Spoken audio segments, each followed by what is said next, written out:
So my name is Namgyal, and I've done my studies from first grade to sixth grade in KVNL, and from 7 to 12 I joined Narayana coaching.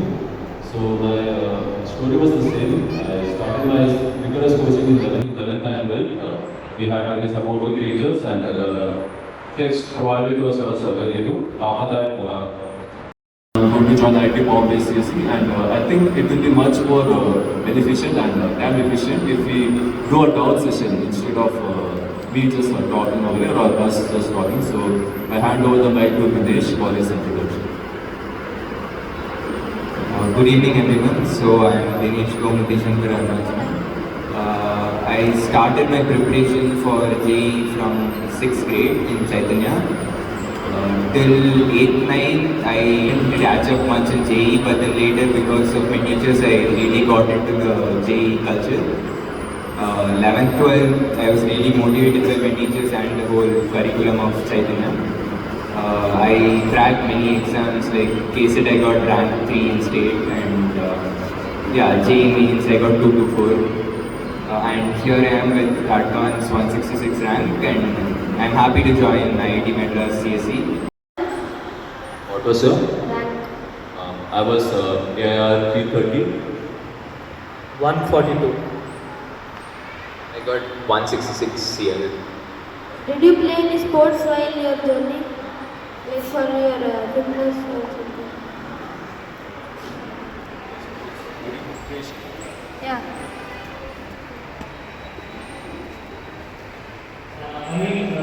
My sports, we didn't play a lot. It's just had fun and played a bit of basketball, some kabaddi.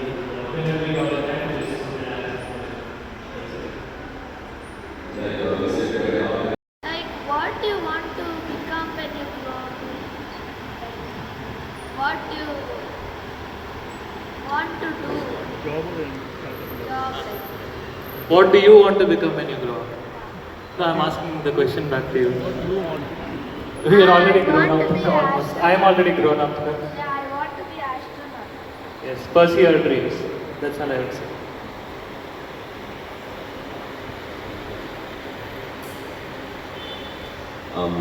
So currently, as our senior said, when you finish JEE and reach the stage where you are joining a college, you are confused about what to do next.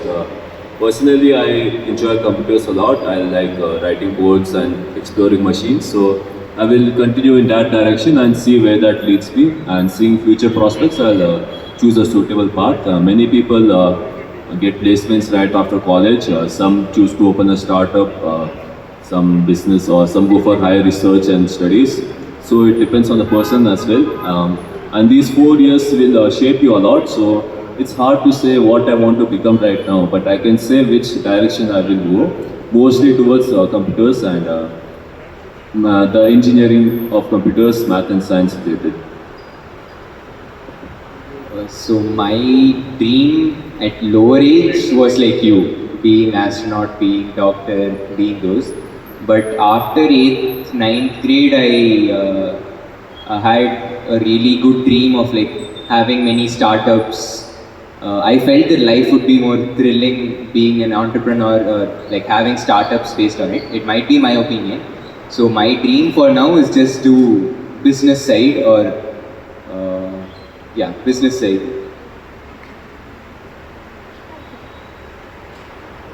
I want to ask one question. Like once mains result come, you are almost sure that you are going to NIT or IIT only. What you keep motivated to appear for CET also?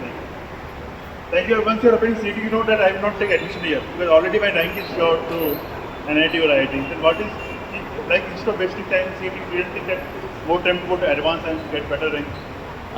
I wouldn't call it wasting time per se, because it does give you some experience of actually writing an exam, how you would function under. What was your strategy for physics?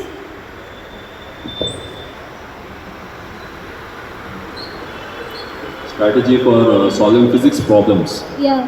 So, first of all, if you're good at maths, your physics is already going to be way better. You need a mathematical approach as well. To being good at maths means physics is a lot easier. So, first of all, read the theory properly and know the formulas. And mainly it comes from solving problems. First you start with easier problems which test your basic application. For example, let's say you're in which class? 11. Okay, let's say rotational dynamics. So first you start with the simple pure rolling cases.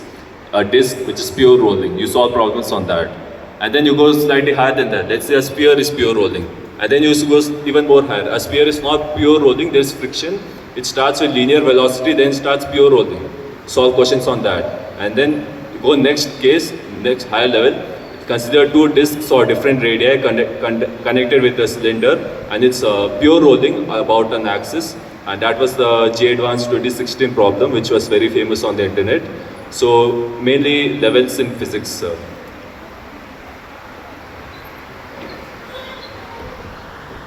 So first I would like to ask why you hate physics or why physics in...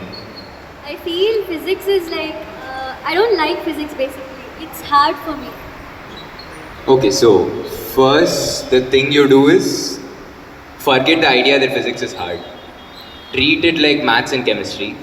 And if you're not getting it, think about why you're not getting it and not think about just leave physics and do maths chemistry. So suppose, considering a hypothetical situation, you give 33% maths, 33% physics and 33% chemistry of your time. And now suppose your physics marks are lower than expected. I'm not saying it should be equal to maths and chemistry. Lower than expected. Then try increasing it to 40%. And if that's not working, try increasing it to 45%. If 45% or 50% is not working, then something is wrong with your preparation and not your time schedule. So you have to adjust your or fine-tune your preparation method to like a subject. Because even I hated physics at 11th. I thought I could just leave other two subjects and get 200 in mains and then start preparing physics for advance. But life is not that easy. So you have to actually study physics. And I would say, as he told, you can go from the basics. Like solving easy questions and getting answers is like actually fun, and like it's like a game in which achievements you're achieving. So when you step up the level, I know it gets tough, but it's definitely helpful in, I would say physics is more of maths plus reasoning and the concepts or formulas extras. So main thing is just throw the idea of physics is hard or physics is, I don't like physics. Yeah. And did you use YouTube as a resource, like for your 11th and 12th? I think my faculties really helped me in this, but for specific topics I referred physics, like YouTube channels. I'm not sure of the names, but yeah, specific. Any specific channel names like which you use, which were helpful for your preparation?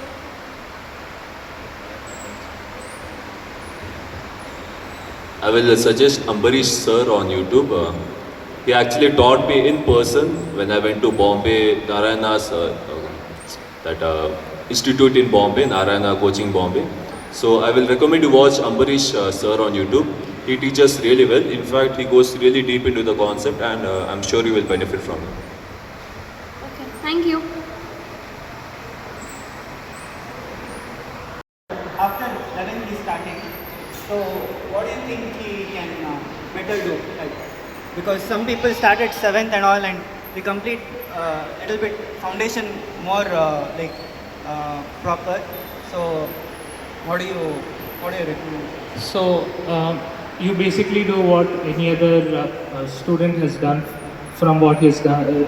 Anyone who's reading from 7, you work hard. I don't think it gives you much of an advantage. It does give you an advantage, to be fair. You do know a lot of stuff, but that doesn't mean you can't catch up with the students who have been studying from 8th standard. You put in your best, you will be able to reach your goal. How to catch up after we have started like now from 11th? How to catch up with those people in 2 years time?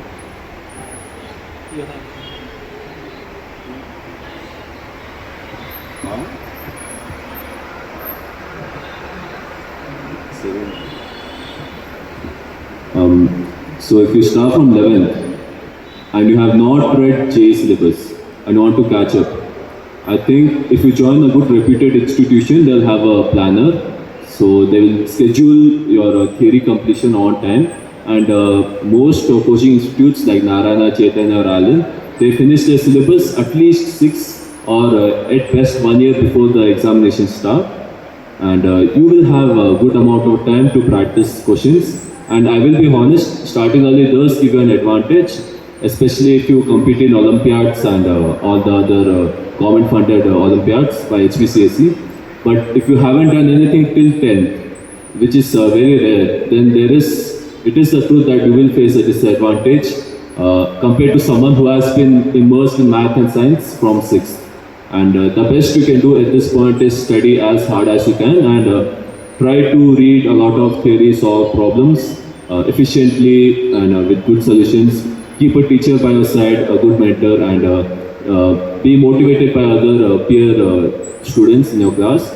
I think I will stop there. So, I would not recommend you seeing 7th grade and 6th grade people as competitors. Because, for example, you at 11th grade you write your first exam. You have studied for 1 week, they have studied for 4 years. So obviously they'll have a difference. So what I'm trying to tell is, don't see your rank that much. See how you're improving. Don't see how others are above you. See how you're improving, and if you're not improving, what's your mistake? Try to find that out. And in that aspect, asking teachers for help is really good. So yeah, you have to be motivated by a self-growth and not by random rank fluctuations because of competitors who have more experience. And it's not they're smarter than you, it's just they have been experienced to this culture for 2 or 3 more years. Also, I wanted to ask, other than JEE Main and Advanced, what other Olympiads there which you recommend to write? Just as as an interest in science and math, what other Olympiads are there to? All Olympiads are there.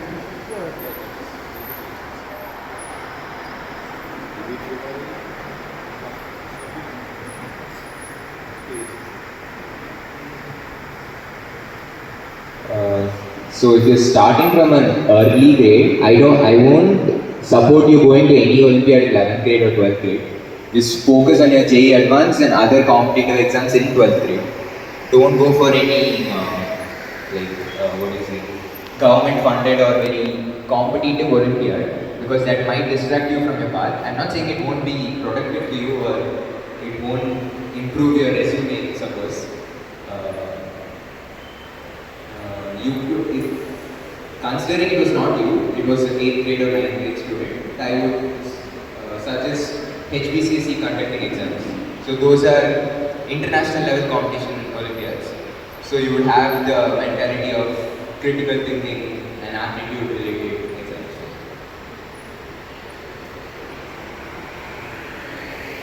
So on the Olympic. And one more question. So, what is your advice to parents? As a parent, what is the thing you expect from us? I mean, from your side, what do you advise to parents? So, what are the do's and don'ts with kids? How they have to prepare? What kind of pressure they have to under? We don't know the other side, right? While they are preparing for the JEE and exams. So, what is your advice to parents? So, one advice would be to actually ask your child about what is actually going on. Like, has he done? Let's say your child does get a bit low marks in an exam. Don't try to pressurize them into get higher marks. Ask them what is going on. Are you able to cope up?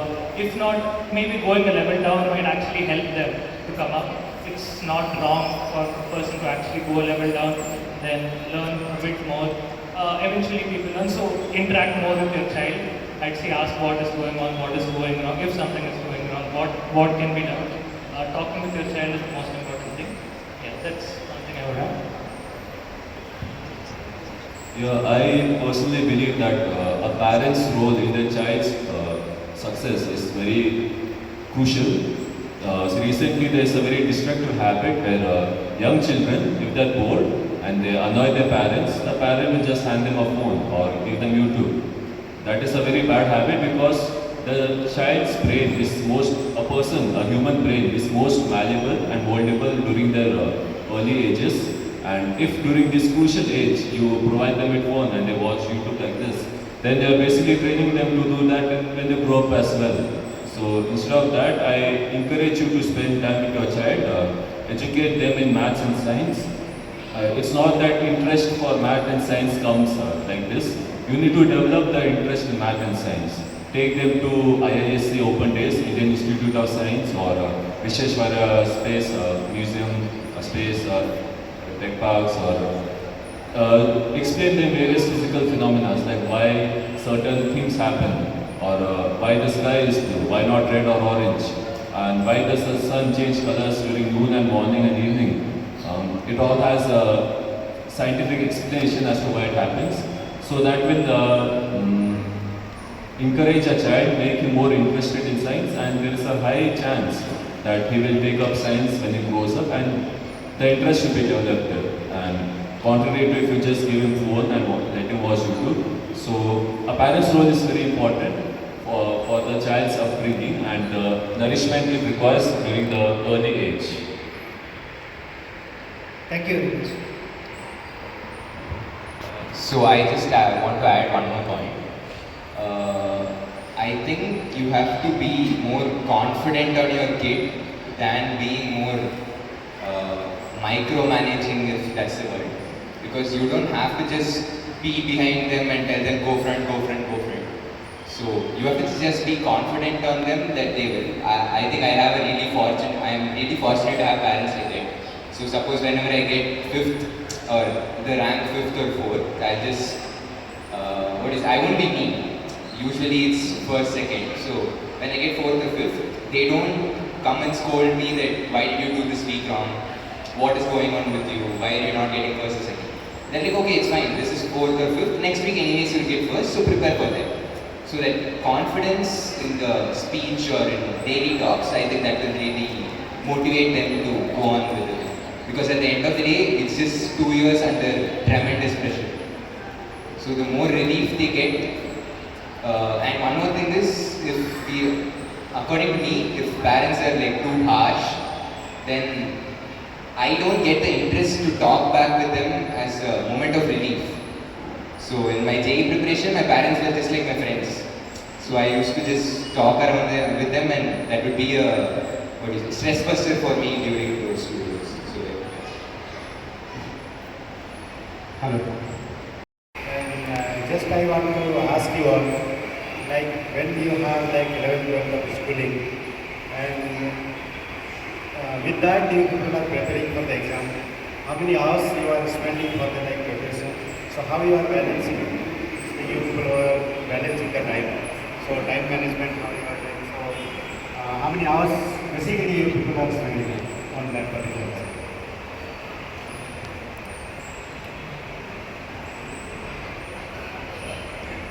So the hours, I think varies from person to person.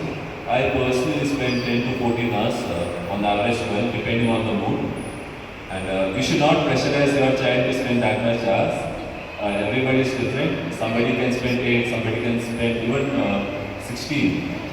In fact, the topper of 2018, Krunal Goyal, he slept about 10 hours per day, and he studied lesser than that. Even with that, he got a single digit rank. So it depends on person. And as far as time management is concerned, time is concerned for everyone unless they are moving at speed of light. Everybody has 24 hours of time. So the only way to make more time is to reduce time in other distractions or other things. Or let's say you spend a lot of time in commuting. Use that commute time to study or to relax. So I would just give for that. It's been a while, but what I personally, it's about spending effective time, I would say. Let's say a person may sit at the desk for maybe 10 to 14 hours, but personally I can't concentrate for that much time. So it is knowing when to take a break and when to study. So if you're feeling burnt out, study for an hour, take a break, study for an hour, take a break. But during the time you're studying, make sure you actually are learning something that is useful. as he told, it varies from person to person. You can't give one answer for that. But use your time effectively. One more thing is, I would like to add on the point that you don't measure progress by the time you study. You measure progress by the amount of subject or knowledge you have gained. So at the end of the day, if you are spending 2 hours and getting the same amount of knowledge, then you don't have to study 10 hours like others do. You can make that 3 or 4 hours and just get an advantage over them rather than stress yourself to study 10 hours and lose your confident 2 hours or efficient 2 hours. So if you go and like wake up in the morning and tell yourself you study 10 hours, I don't think that will work for me. I wake up in the morning and then tell myself I'll finish this, or I'll finish a chapter of physics, or I'll finish a chapter of chemistry, or I'll do my backlog of this. If they take 12 hours also, I will be accustomed just to finish it to prove, to like, tackle the challenge which I gave myself in the morning. It's not about the 10 hours or 12 hours. That could be a challenge for different people, and as others said, it's up to personal opinions. Different people can focus for different amounts of time. Thank you. One of the most competitive in the world. So naturally, you do use time for other hobbies and definitely no time for entertainment. So it's about developing a habit. So you need to develop a habit of studying and not wasting time in other ways. So and you need to. It's about the person's self-awareness that yes, this action is not good for my future or it will waste my time. And you need to have a self-awareness to reduce expenditure on social media or other related distractions.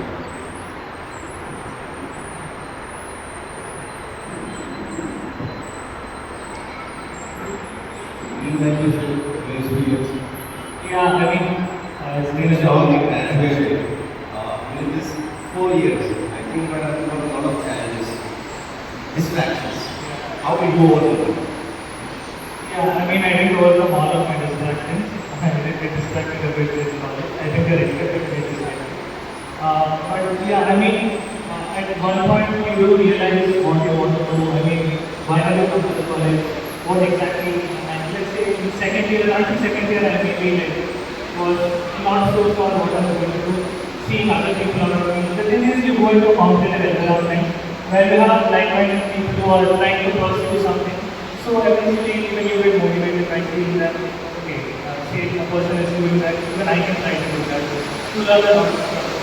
Pretty much that's how I get my motivation. The test which you get in your institutions, what was your technique in going like first physics or chemistry or like that, and what are the wrong things which you should not do at that time during this? How do you?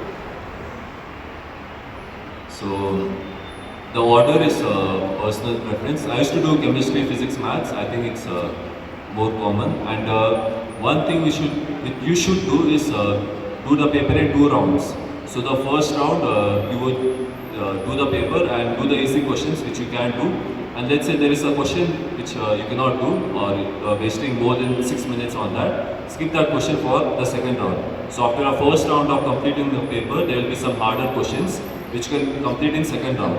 Because if you did not segregate the paper in 2 rounds and you did it in 1 round and you spent the sitting hours on that tough question, there is a possibility you may lose the time to do the easier questions, which both are worth the same marks. So you should not skip out on easy questions and do the paper in 2 rounds. Some other things which you should not do is, I would say, get stuck up on a question. Do keep track of how much time you're spending on a question. Don't get stuck up on a question. And yeah.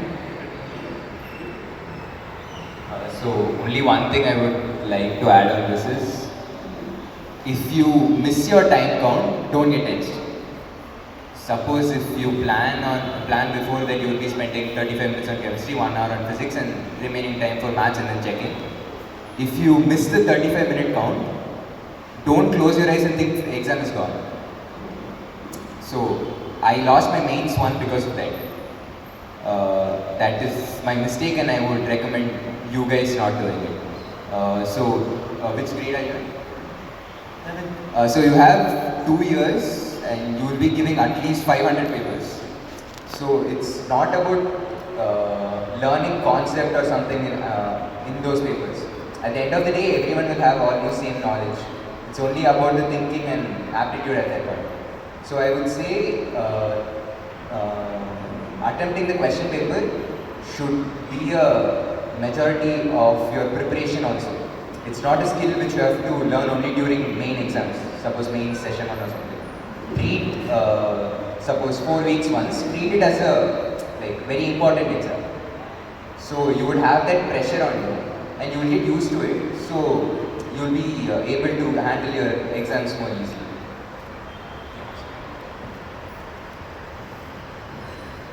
Also, I want to ask Anna, who has completed full engineering.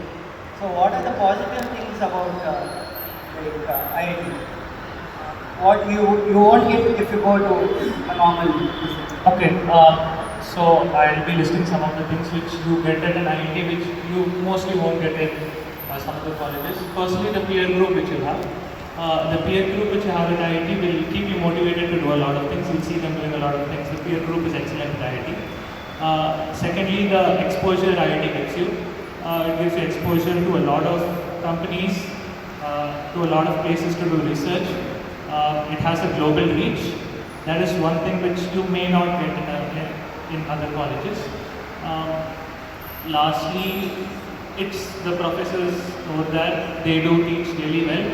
You have a lot of opportunities to connect with them, connect with your alumni. You create a lot of connections, you get a lot of good opportunities to pursue, which you might not get in other colleges. Or Sri Chaitanya Narayana, but a majority of them still don't make it. So it's not that if you start from 6th, you are guaranteed to get a seat at IIT. It's mainly depending on the person. I think if any of us would have started from 11th, it would have hampered our rank a bit, but we still would have turned out good. Even at my school, there are some students who didn't start from 6th, they started from 11th only. And even they scored 3-digit ranks.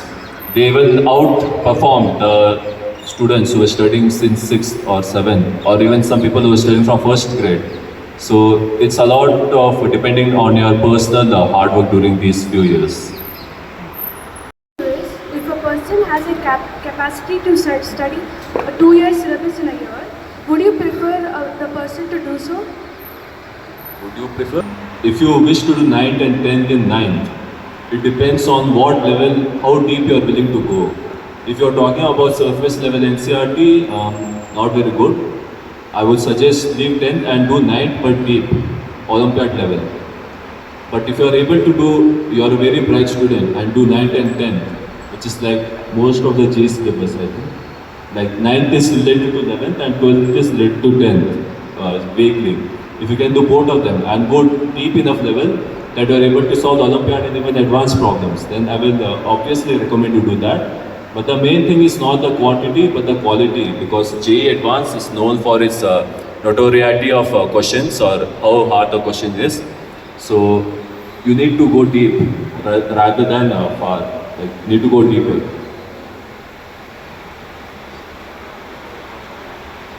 Do you think So instead of doing 9th and 10th in a year, it's just an example? yeah, for your example, I'm giving the solution.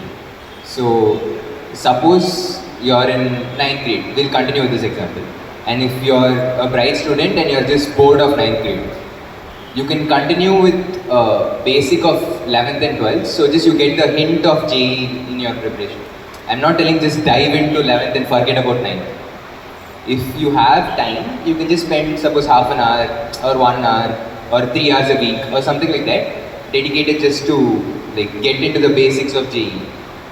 So yeah, and what I'll agree with him, it's quality over quantity. If you do 1,000 problems, very easy questions, no one talks about. If you do 10 questions, very hard questions, no one talks about. Everything they talk about is your rank, your marks, and which college you're in. So yeah. Thank you. And my last question is, according to your experience, do you think you can crack JEE Advanced without getting external coaching like institutions, according to your experiences? like study by yourself?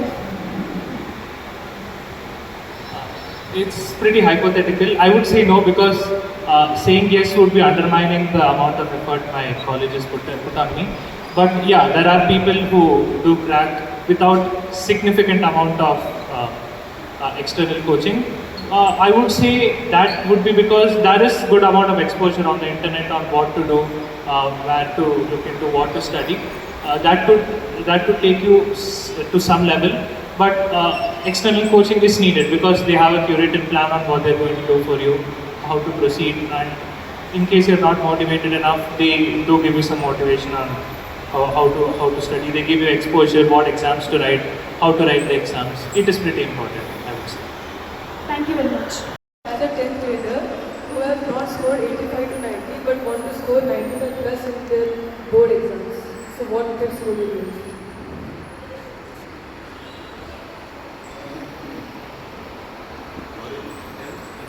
So as a 10th grader, you have never scored in 9th like 95 to 90 but you want to score 95 plus in 10th. What tips would you give? I would say NCRT is pretty straightforward. You would have to put in effort, look into the topic. You would have exams, which sample papers which you have. Look into the sample papers, what kind of questions they're asking. Try to answer it in a similar way, and you will be reaching your target. It is not that tough. It's one thing which I can add.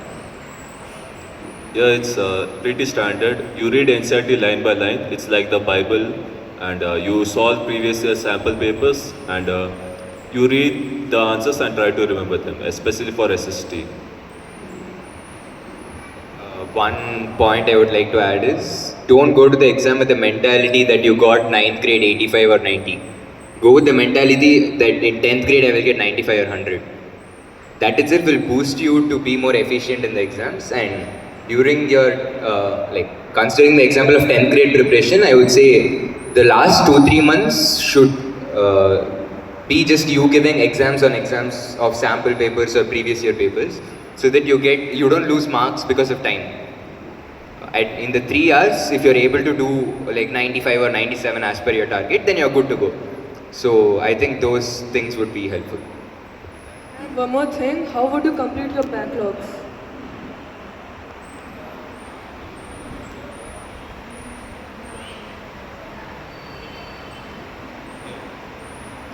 So for me, I will just take a day off for the whole backlog, but then that would be different for different people. My method really worked well for me. That wouldn't work well for you, so you can ask them also for that.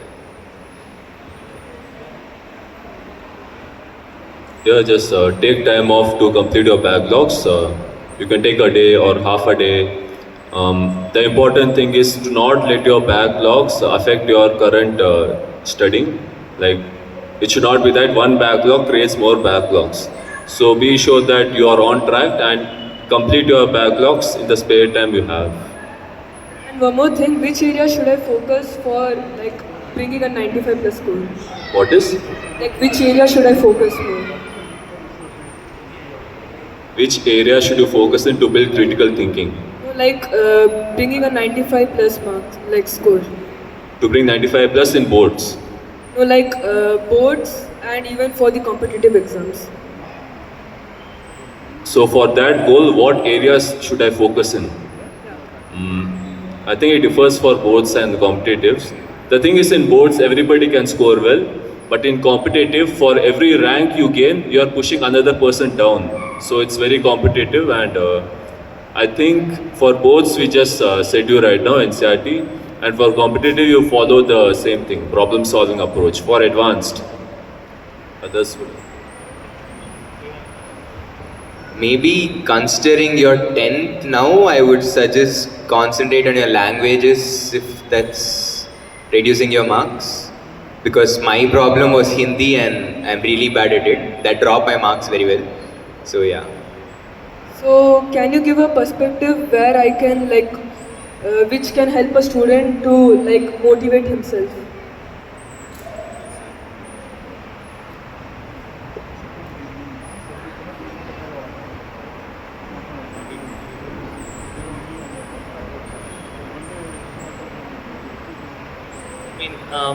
If you're talking about motivating yourself when you're feeling down, just go to your parents, they'll motivate you.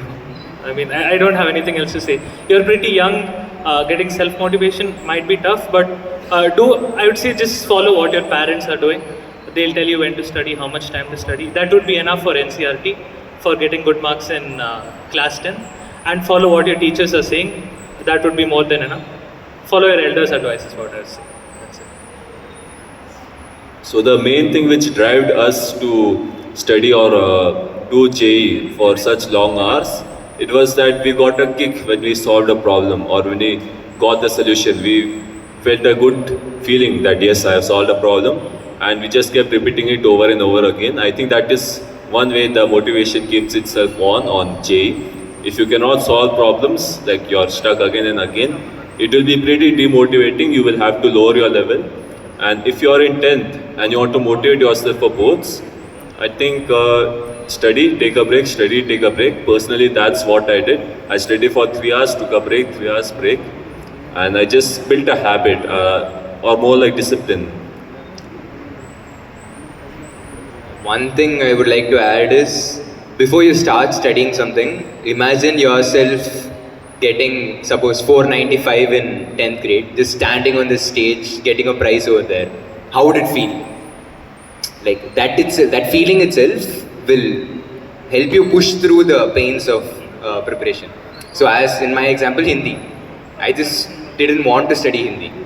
But I have to match up my expectation of standing in a stage and getting an award. The feeling of how others would be happy about me, that was a really good motivation. And even for my JE preparation, I just imagine me being like well stated or getting a good rank in some exam. So that feeling or that imagination itself will help you be motivated throughout your thing. And one more thing, online coaching is way better or offline? In my opinion, offline, because I felt it more easier to interact with teachers, and considering I was a COVID batch in 9th and 10th grade, my online was really bad. I got distracted a lot in online coaching, so I would prefer offline coaching. Some people may prefer to study at home better than at school, so for them online might be better, but in my opinion offline should be better than online.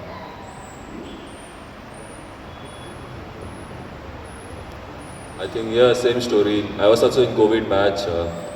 Online wasn't very beneficial for me. Offline is what really helped. I think offline is superior to online.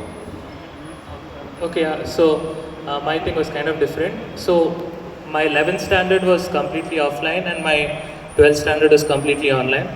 One thing I would say is I got lucky because offline is better when you're trying to learn something, because you actually get to interact with the person who's teaching you, ask them doubts immediately. Like let's say you get a doubt, you have a person who's clearing your doubts. You learn more as you interact with the person, they teach you stuff.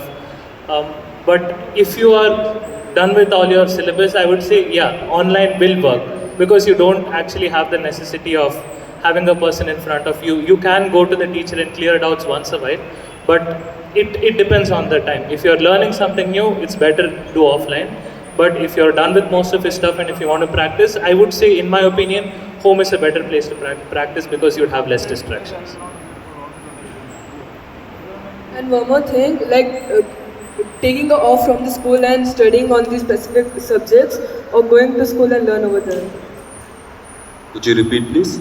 Like taking off from the school and focusing on the specific subject, or you prefer to go to school and like focus over there? This is for 10 boards, I believe. Yeah. 10 boards, I used to go to school. I think 1 month or 2 months before boards, I stopped going to school and studied at home.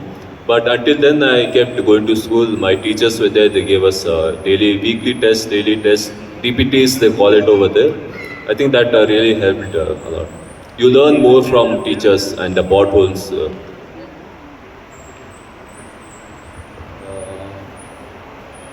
One thing I felt when I was in 10th grade was, like, at the end, suppose 2-3 months left, they start conducting exams 2 days once, 3 days once. So I thought they were just stupid and they didn't know how to run a school. But it was me who didn't understand the motive of what they wanted to do. So I would say trust your teachers and go to school. If you still don't improve, then you can take maybe a day off. I wouldn't say take a week off or a month off and just go on your own preparing. Because they have more experience and they have seen more students like you. And they have helped more students like you to grow up and get their dreams. So I would really suggest going to school. And going to school helped me because I wouldn't study at home. So, yeah. To be very honest, I should say, not just me, but the parents as well. The effort they have put in for us is that you all be able to see the body of today. And I'm sure the right success is about for all the efforts that you have put in over the days. So, a big round of applause for all of you guys once again. I've been traveling to different countries for the last 20 years, and one common problem I've seen is the kids getting distracted. It's mainly the mobile that are today, the games that are on PCs today, the laptops. So what is your suggestion or what was that you took to avoid these laptops or games away from you? And there's a common problem not just for one or two, but I've seen this across the globe. Actually, it's just not kids. I think even we big people are guilty of this thing, of being distracted. So we have awareness, we can control ourselves and tell ourselves that, okay, I've spent enough time, I need to work and study. Kids usually don't have this sort of awareness, they just like doing what they feel is good. So here the parent or the mentor needs to support the child. If during an early age, I think I talked about this, the destructive habit of handing over your phone to the child when he's bored.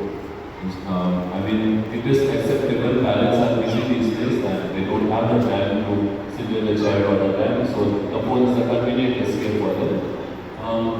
I would suggest you to try to find another way, like maybe encourage them to read a book. I know they may be stubborn sometimes, but you can buy them some puzzle toys or something interesting like that.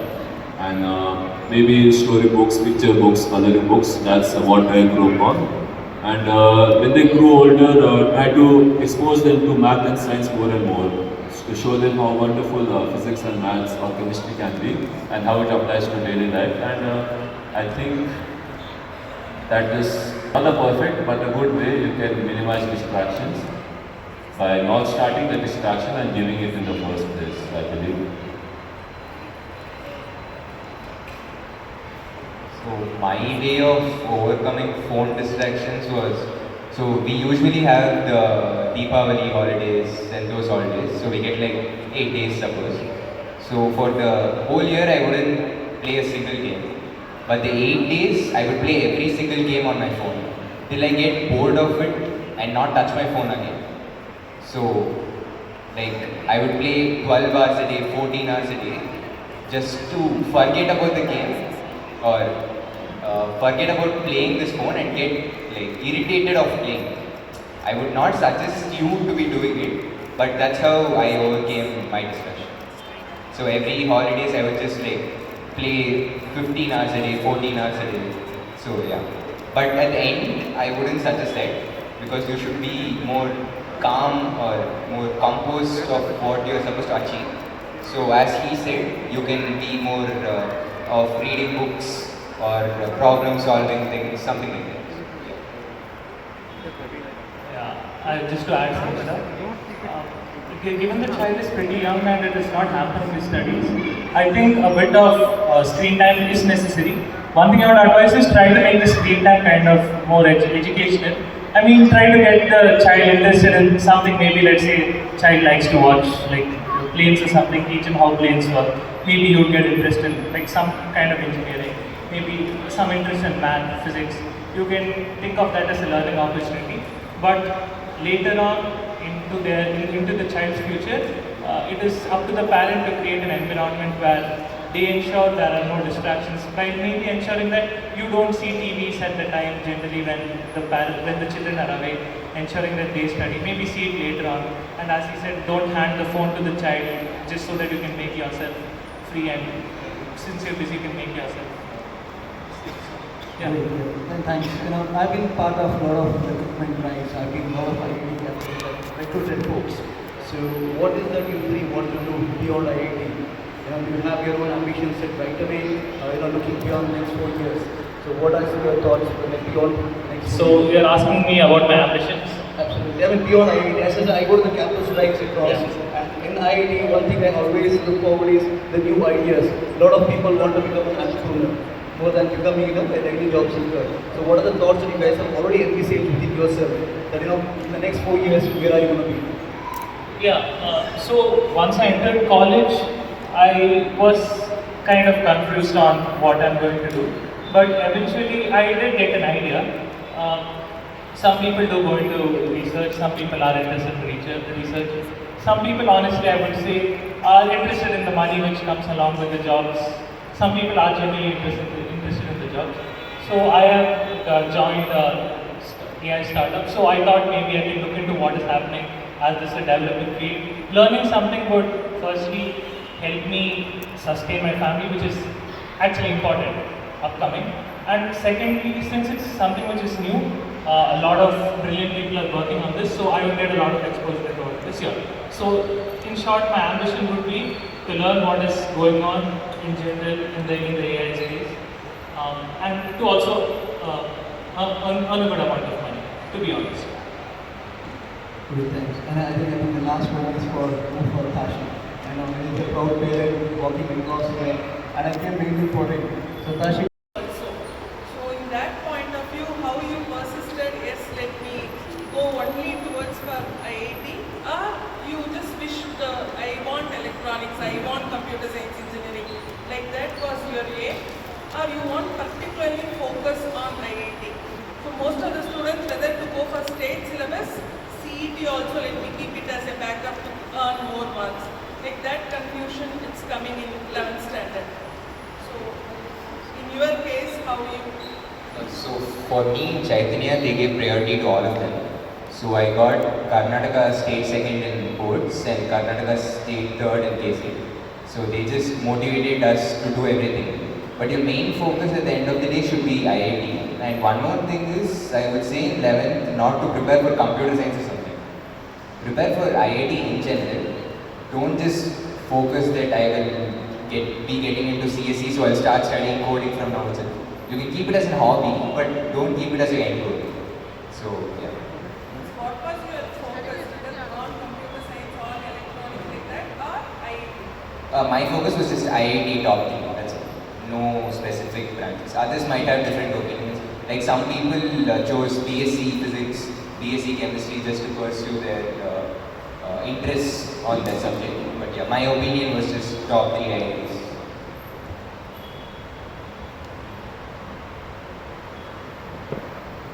Yeah, even though I have a deep love in computers, it's the same during 11th and 12th. You have to focus mainly on maths, physics, and chemistry of J syllabus to score well.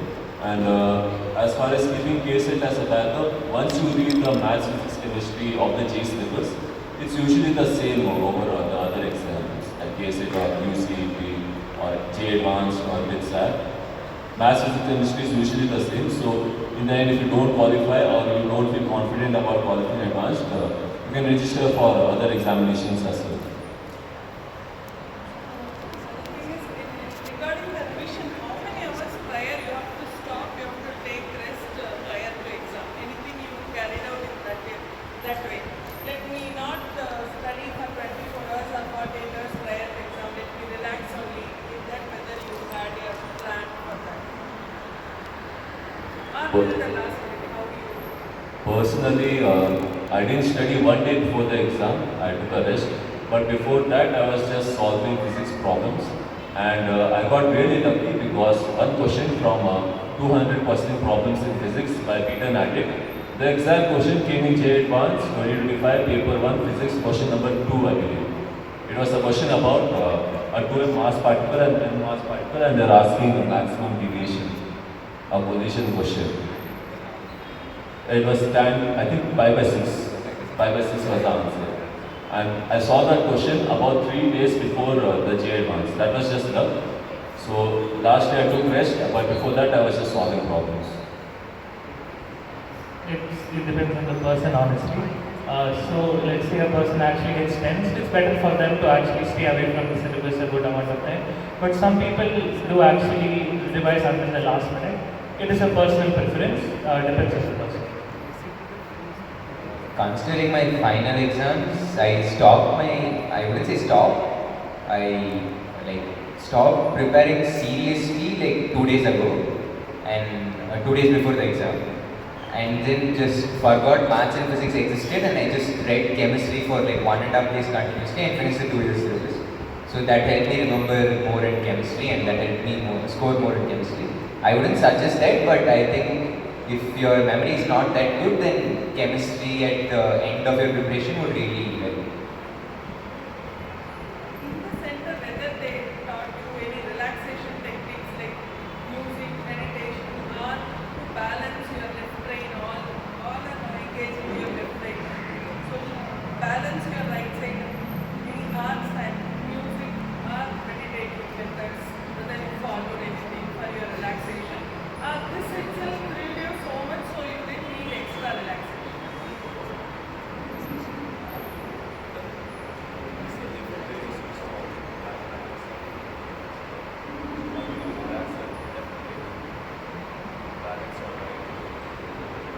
I didn't go much in scientific terms, but for me, my relaxation was just playing 45 minutes or 1 hour outside. And we used to get PE periods or lunch breaks. So we used to just go around and like just walk or play for some time. So that really gave me the refreshment. And usually after lunch, it's like sloggy 2-3 hours where you feel sleepy and not steady. So after lunch or like 15 minutes before lunch, we used to just go play and then have lunch. And that will just keep us going throughout the day to continue with our studies. Yeah, as I said, I think physical movement is a very good tool to have in your GE preparation because physical exertion releases endorphins in our body which make us feel good and relaxes our mind, and it keeps us fit as well. We don't want to be unhealthy or die of get some chronic disease later. So being physically fit and moving around has two benefits: keeping you healthy and keeping your mind healthy, and even helping you during your GE preparation. But keep it limited around 15 to 30 minutes. I used to take evening walks when I was tired. Thank you very much for overall answers. And one more thing, now at least when we were in 12th standard, we used to concentrate on more on these subjects. Till that time, we were involved in the poet class. Our generations might know regional languages, poems, all those things also. I feel this generation, are you missing those things? The regional languages, poems and moral stories, on those are family times. In that way, I'm just asking you, the holistic. Sometimes we as a parent, sometimes we feel you are immersed in your own life and own your educational missionaries.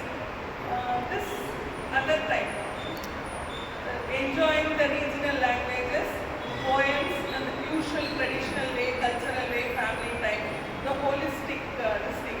Are you still involved in it? You are not expressing it, we are not knowing that. That way also I just want from your views. It's too early I think, just I'm asking you. From 6th or 7th onwards you are involved totally into the subjects more than into the languages. So in that way are you missing something? Personally, I was not into regional music or poetic or writing poems in general since an early age. I think it depends on the person's personal beliefs, what they want to accomplish in their life. Personally, I liked computers, so I picked up math and science, and then I picked up J after that. And due to its competitive nature, time gets strained, and you put a lot of hours for J itself. So, if a person is interested in regional music and poetry, if their beliefs, if they have a strong belief or a strong desire to crack IIT, then it is natural for them to spend less time with their interest, parents, hobbies, regional music. But if they prefer the regional music desire or the poetic desire over their desire to crack IIT, then they can pick up arts or other streams. as he said, everyone has had their fair share of, let's say, English, regional language, poems. Nowadays, that more or less comes in daily interactions with your families, watching movies.